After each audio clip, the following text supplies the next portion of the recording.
A couple of weeks ago I was reminded of the Indian teacher Atisha, who lived just over 1,000 years ago. The story of Atisha is not so interesting because it's the same story we hear every time. You know, he was born of royal blood. He studied all the traditions and understood the entire spiritual landscape of his day, studied with all the important teachers, and became genuinely a pivotal figure in the history of Tibetan Buddhism in particular. And I was first introduced to Atisha not through this kind of grand story, which again is the story we seem to tell over and over in Buddhism, but a more specific one, which maybe you've heard. Atisha traveled a lot, eventually to Tibet. And at one point in his entourage, there was an assistant, there was a cook, who was just so annoying and so disrespectful. He was very rude. He would say completely inappropriate things to everybody in this band of people moving through South Asia, including to Atisha, who at that point was revered. And as the story goes, at one point some people pulled him aside and said, "What are you doing? Why do you hold on to this guy? He's terrible." And Atisha said, "Well, you know, he's not just my assistant. He's my teacher. He teaches me patience." So even today, you'll hear people in certain circles say things like, "Oh, you know, that guy in accounting, he's kind of my Atisha's assistant." I benefit from how much this person drives me crazy. I benefit from the ways in which this person seems to know how to push my buttons.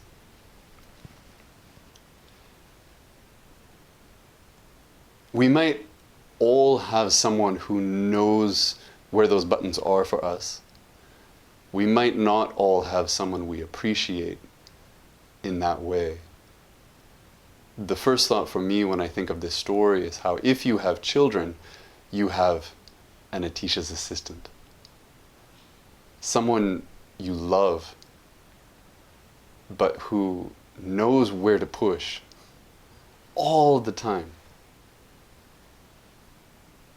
And in response to that, you can either push back or you can learn something about yourself, about who you are, and what it means that this button is exposed in the way that it is.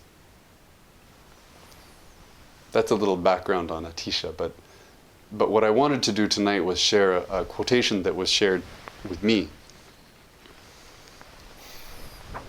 It starts, "Now, during these degenerate times, is not the time to be exhibiting manliness.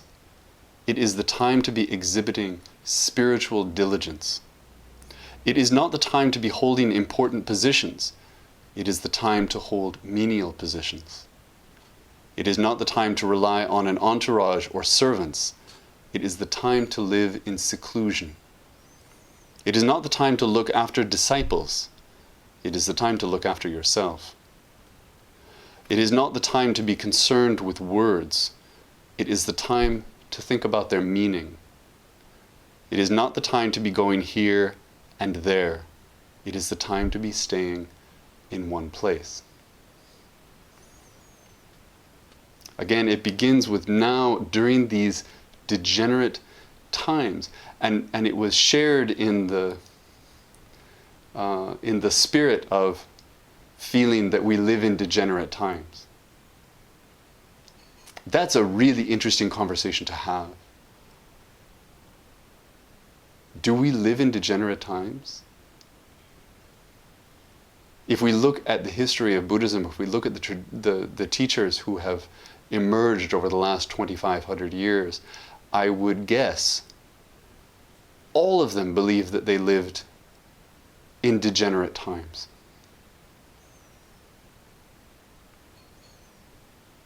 It's an interesting posture of religious people to believe that they live in degenerate times. It's something to ponder.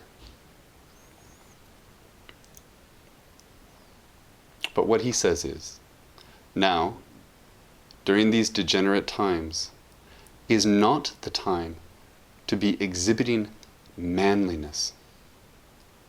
It is the time to be exhibiting spiritual diligence. This is a really interesting distinction, and of course he's speaking to men here, so I apologize. I don't think that I can speak for Atisha with any of these, but I can offer my spin, how they hit me. And what I hear is an admonition not to put on a show, not to make it about yourself, not to puff out your chest, but to get down to the work at hand.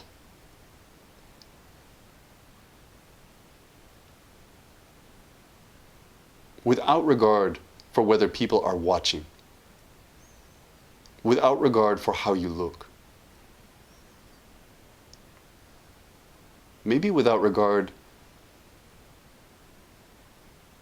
for whether or not you feel the way you think you want to feel.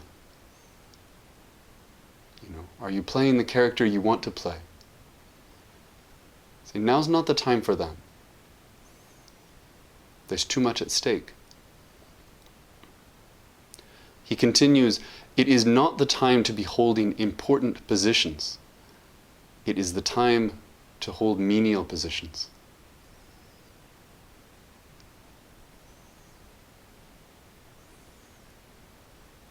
My mind immediately jumps to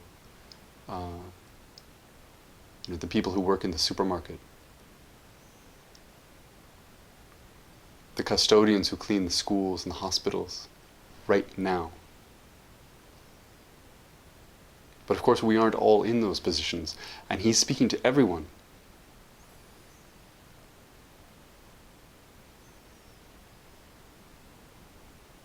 Let go of the idea of rank. And he's not a Zen teacher, but this is a consistent thread throughout Zen. To be a person of no rank. Let go of status. Let go of rank. Let go of power. And again, get down to the work that needs to be done. Not the work that benefits you. The actual work.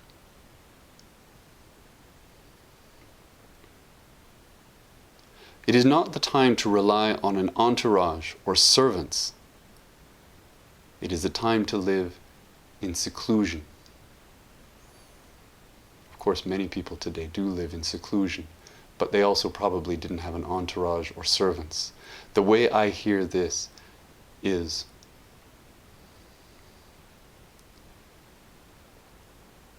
get down to what is simple. Right? Look at what you need. What are the things you can let go of? What are the things that you think support you right now, but in fact are just decorations in your life?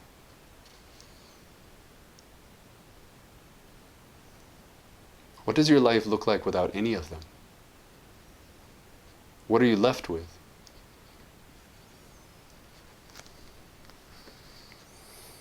It is not the time to look after disciples. It is the time to look after yourself. Here I hear clearly a statement about being a teacher and imagining that you're a teacher.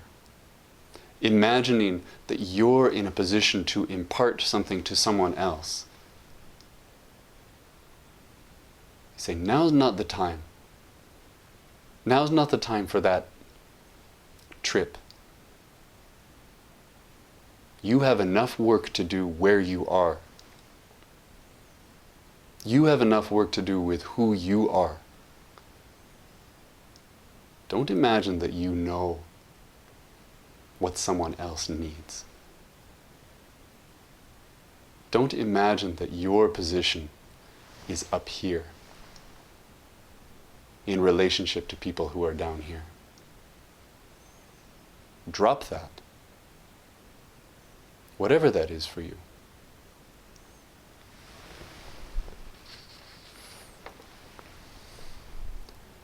It is not the time to be concerned with words. It is a time to think about their meaning.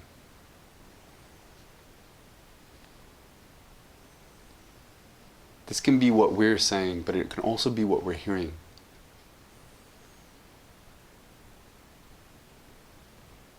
Every day I read the news. Every day I dissect the news. Every day I cling to what people are saying in this political moment. I imagine that each phrase is so important. I listen to certain journalists. I listen to certain people in my circle.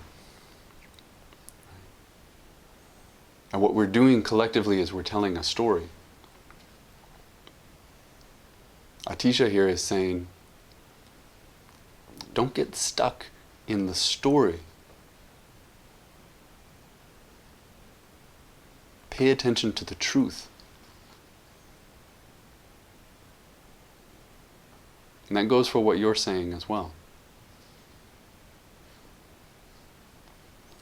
And last, he says, it is not the time to be going here and there. It is the time to be staying in one place. Which again, maybe feels particularly relevant right now for so many people who can't go here and there. But it's also about seeking. We go here and there because we imagine there's something over there for us.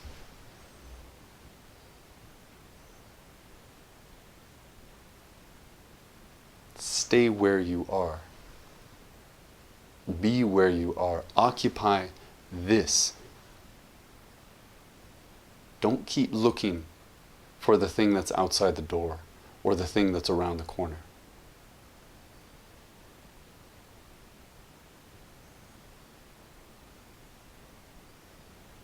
I've been reading this over for the last couple weeks and thinking about these degenerate times.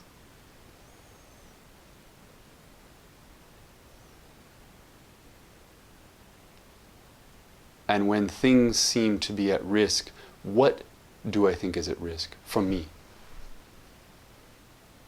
What are the things that I'm afraid of losing personally? You know, I have spoken in the past about my 3 R's: robes, ritual, and renunciation. Robes are a way of understanding not only the support that we accept in this tradition, but the responsibility that we take up. What are we agreeing to?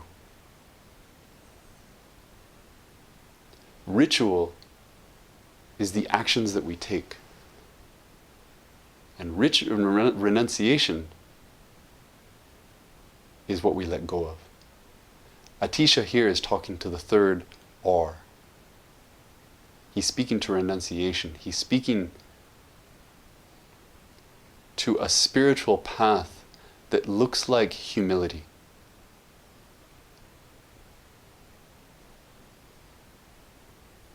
That is based on not clinging, not just to things. This isn't just about cleaning out the stuff under your bed, though that can be part of that path.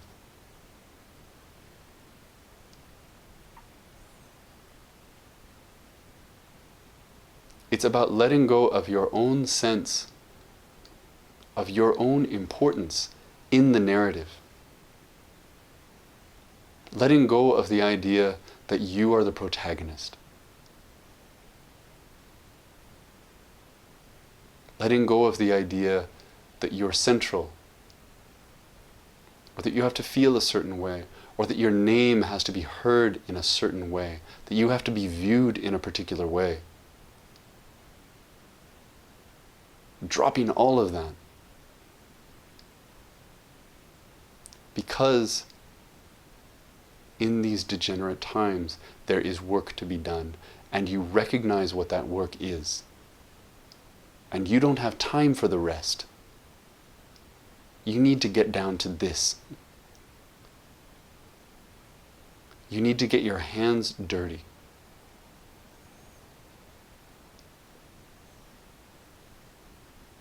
You need to get close to the ground, even if it means people can't see your face.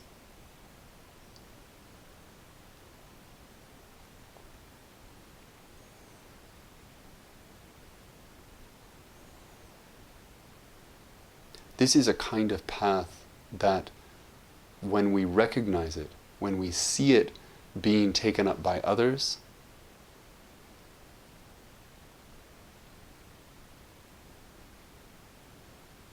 it not only moves us, it pulls something out from under us. It challenges us. It begs the question, am I living up to that?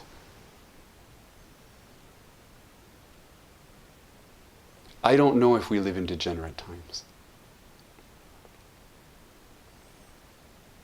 But I know that now is the time for a practice that looks like that.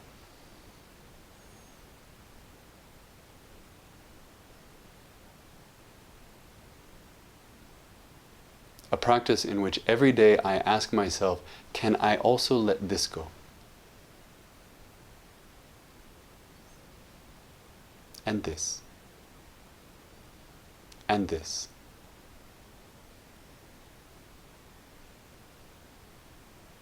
And in which the answer is yes.